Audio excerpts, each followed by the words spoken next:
O texto do Evangelho hoje é bastante longo, podemos acompanhar assentados.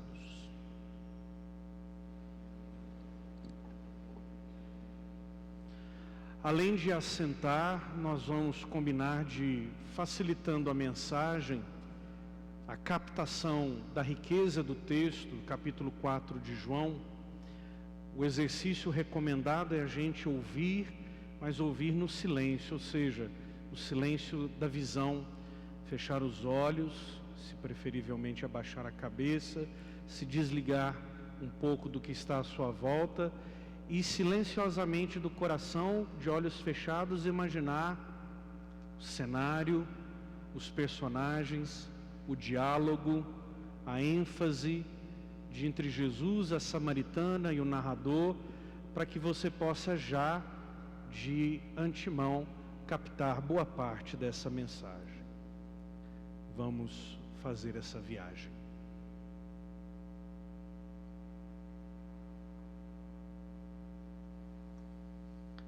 Naquele tempo, Jesus chegou a uma cidade da Samaria chamada Sicar, perto do terreno que Jacó tinha dado a seu filho José.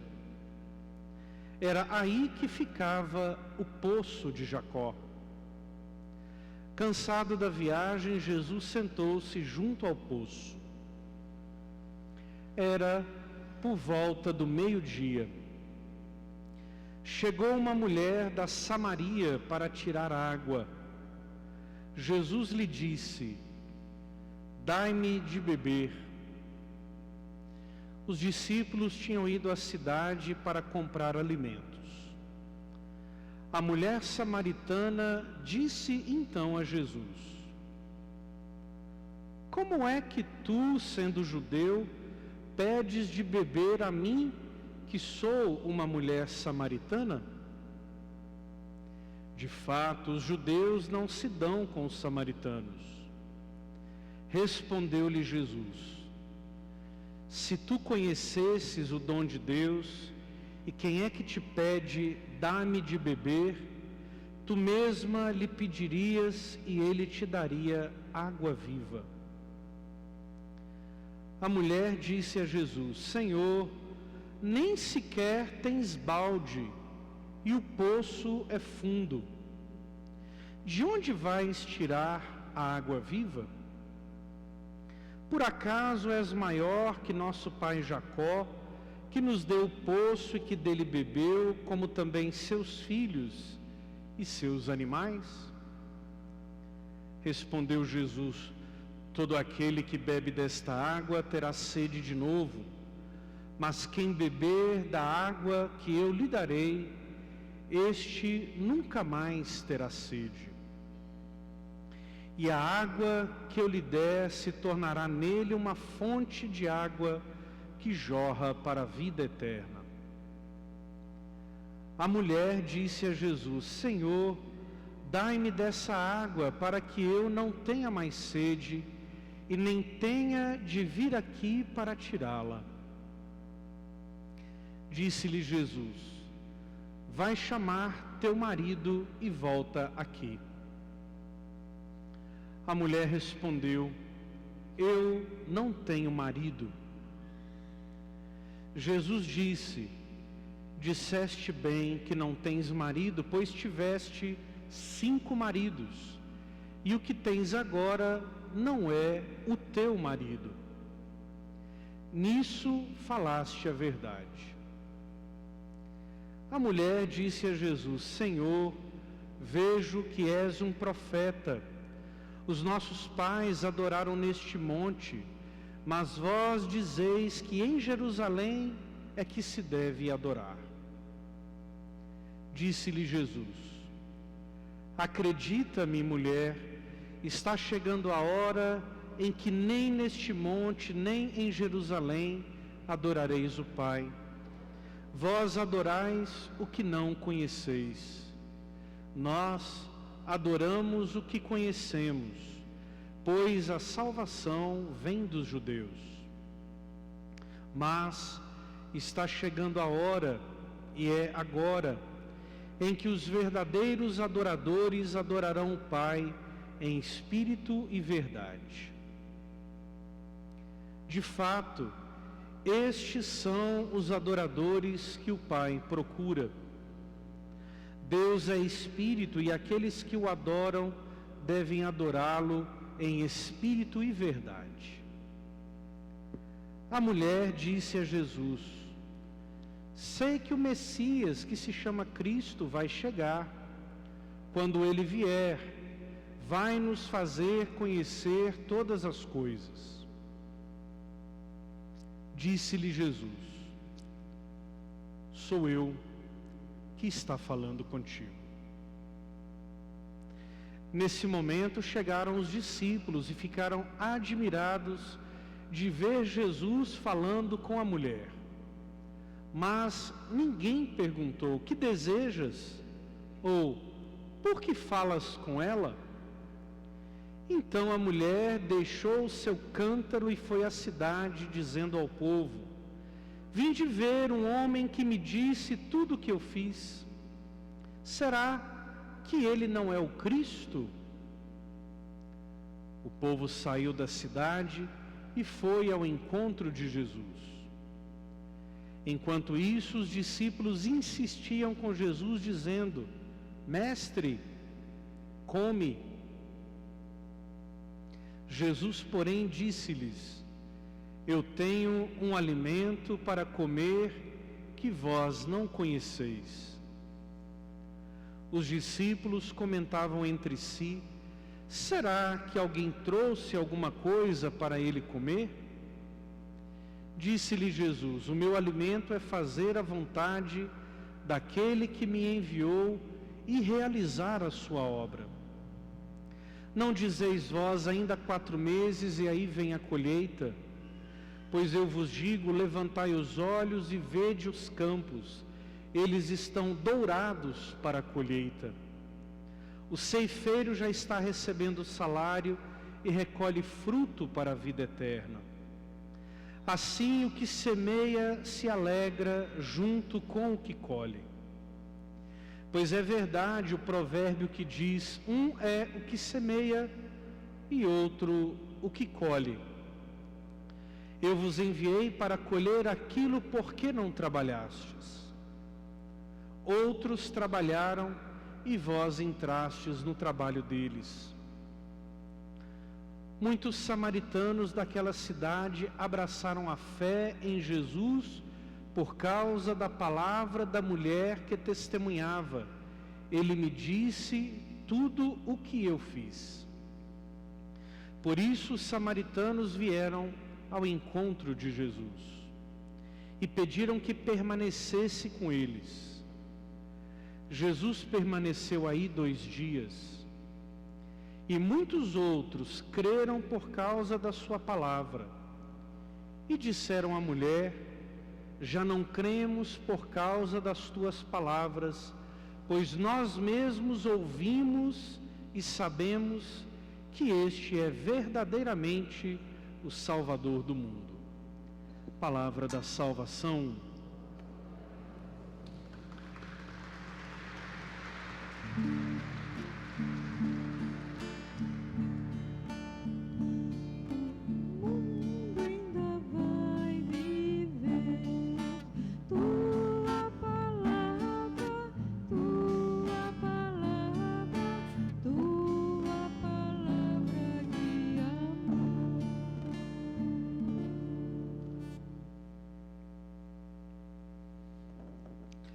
Adentramos o ciclo de leituras de cunho batismal, que fazem parte do ciclo de leituras desse ano A, da liturgia dominical. O tema da água hoje, próximo domingo o tema da luz, e no 5º domingo da quaresma o tema da morte e da vida. Próxima semana o evangelho do cego de nascença, no outro domingo o evangelho da ressurreição de Lázaro. Todos formando um conjunto que no início da igreja fazia parte dos escrutínios dos adultos que depois de 3 anos de preparação se aproximavam do batismo.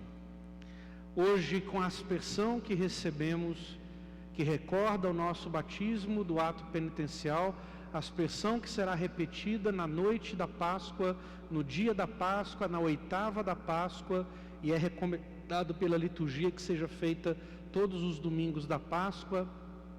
E com esse tema do diálogo de Jesus com a samaritana, a gente precisa se perguntar: qual sede nós temos? De que sede nós estamos padecendo hoje?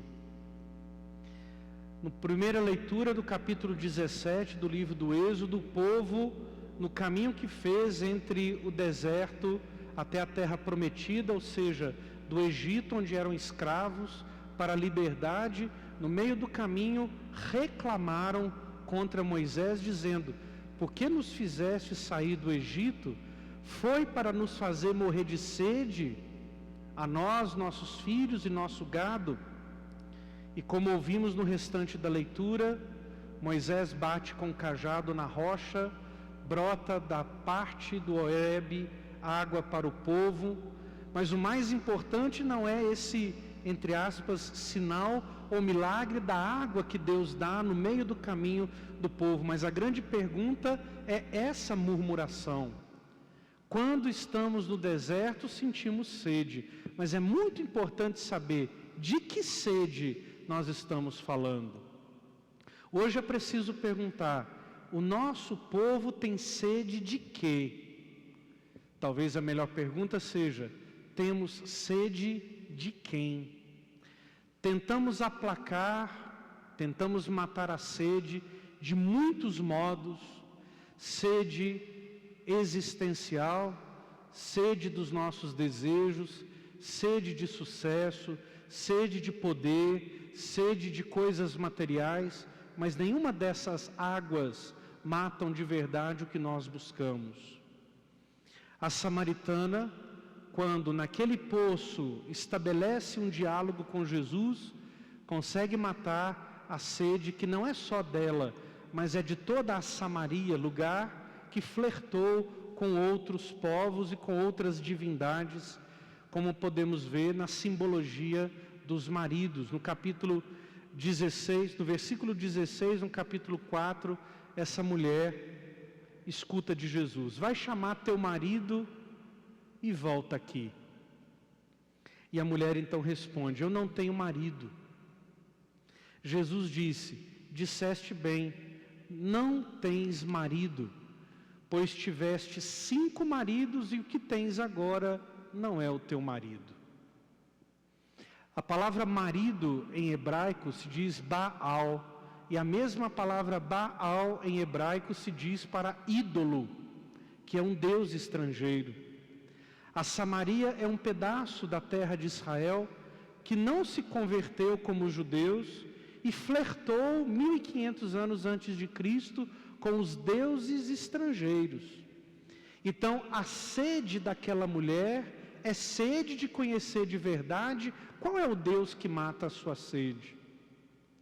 Então ela teve 5 maridos. A Samaria teve 5 divindades.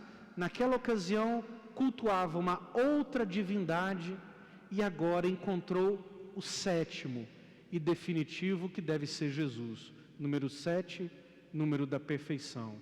É com este Jesus que ela deve se encontrar, porque ele tem uma água que mata de verdade a sede daquela mulher, a sede daquele povo e a nossa. Com quais divindades, entre aspas, nós flertamos, que buscamos constantemente em tantas coisas, aplacar desejos, sonhos, possibilidades, inclusive às vezes fazemos da religião e da religiosidade parte dessas buscas incessantes.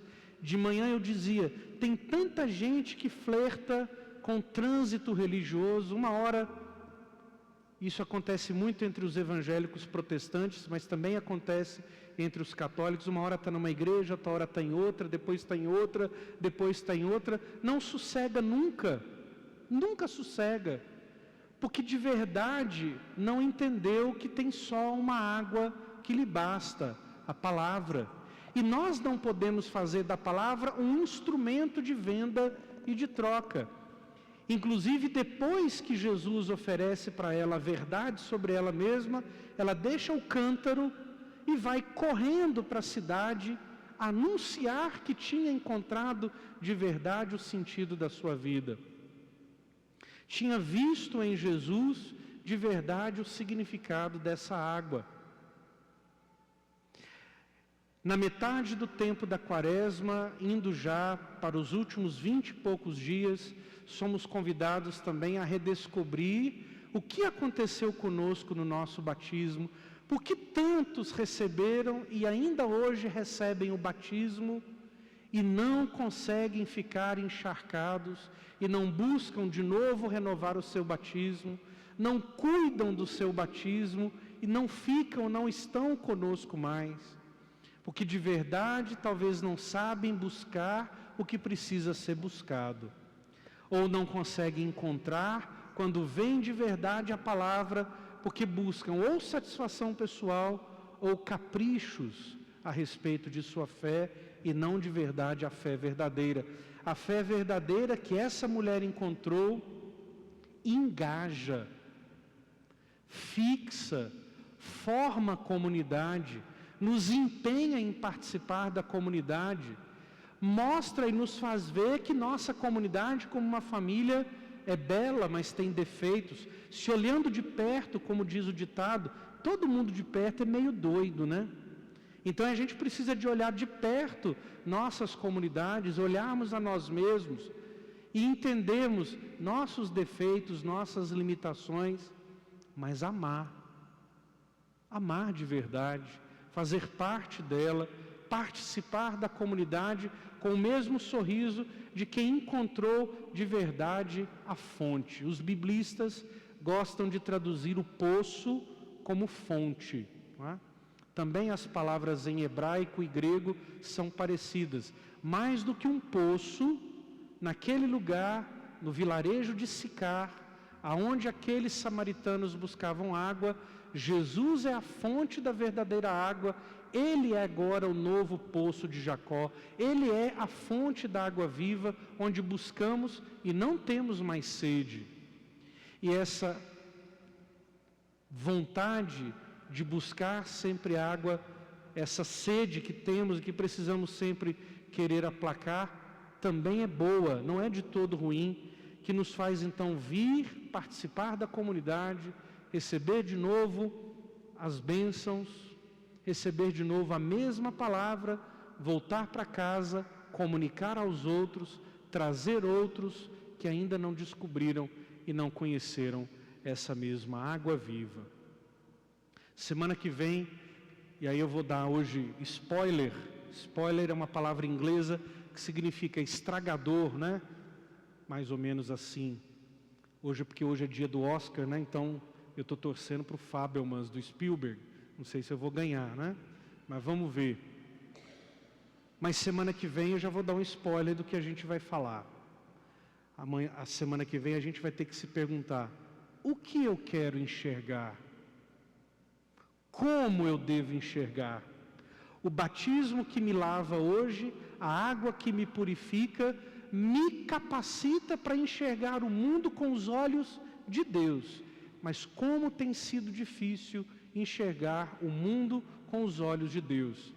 Porque quando a gente enxerga o mundo com os olhos de Deus, a gente enxerga, fazendo de novo uma homenagem ao cinema, a gente enxerga em 3D, a gente enxerga em largura, profundidade e altura. E aí o mundo é muito maior, mas é muito mais fácil enxergar em 2D, enxergar apenas o que está à nossa frente, porque o pior cego não é aquele que não enxerga, o pior cego é aquele que não quer ver.